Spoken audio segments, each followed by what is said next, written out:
àtijọ́ wa yìí. Má kúrò láàrin wa títí láì. Má bá wa ní ìrìn àjò wa lọ. Tọ́jú gbogbo àwọn tí wọ́n wá. Òkú ńlá nínú àjọ olú àti kárí oníkálukú. Ẹni tí kò sì wà níwájú olú ẹ fọ́ dànù. Ọ̀rọ̀ ìdàgbàsókè kó bà lórí ọ̀gbọ̀n wa. Jésù Olúwa wa. Hallelujah.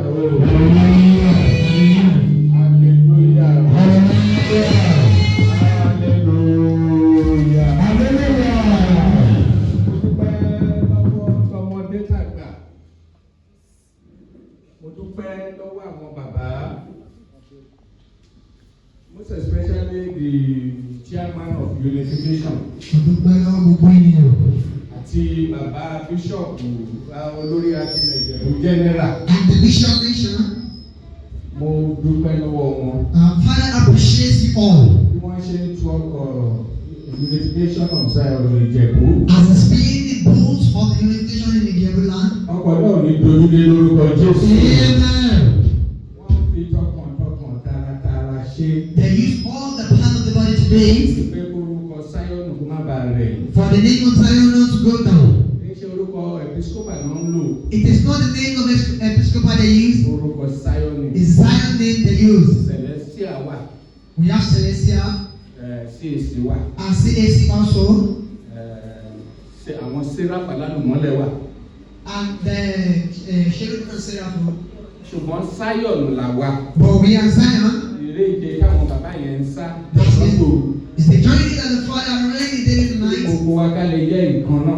For all of us to be one. Àti gbóńlá o. And likewise Bola. Àti the light. And the light.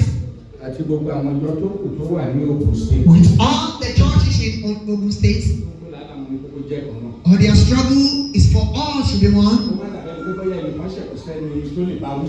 For it not to be like someone they cannot talk to each other. Wàá sọ pé ẹ̀wọ̀n ti dàgbà ju anybody lọ. That is older or elder than each. Wé ìdàgbà ju anybody lọ. You are not older than us or someone else. Àwọn tó gbórí tó ń gbó ẹnu wọn wà ní unification. The one that buoyant enough that Àwọn ilé ìdájí rẹ̀ délẹ̀ ní àbò. the one that can prostrate you and kill you. Yóò sí nǹkan kan tó máa ti bẹ̀ jáde. There is no and nothing we come out from there. Wọ́n ní ká ìbáwá láláìsí olùbáwí. Say if you are without Ó training, ní ọmọ àlè ní. you are just bastard. Wọ́n ní àwọn oníbẹ̀rù. There's no one you fear. Àwọn ẹjọ́ mi lè dùn lágbàgà yìí. So take my matter to that person. Don't let my issue to be there. If you get there, you become trouble. Just like I'm offending you guys before. That's one person that all of us have to fear. That we make discipline to be among Zionists.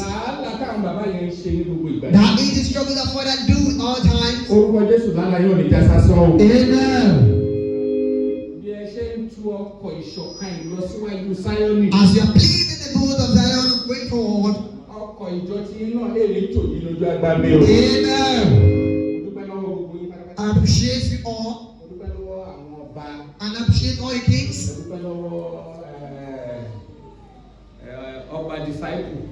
The name nation. That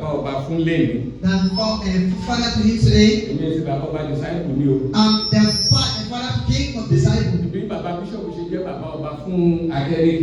As the bishop also. I'm the father of this. Say I'm the father of the disciples. All disciples they know about it.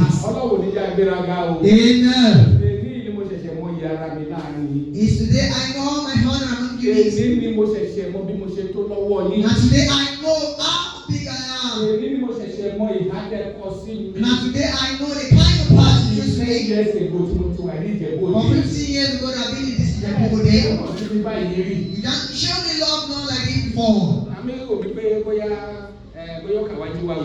You just looking at me whether I'm here to spy. When I submit you will scatter that group. Then you know what God led me to come and do in Ìjẹ̀bú day. Watch me carefully. I'm in place that everything should be upright.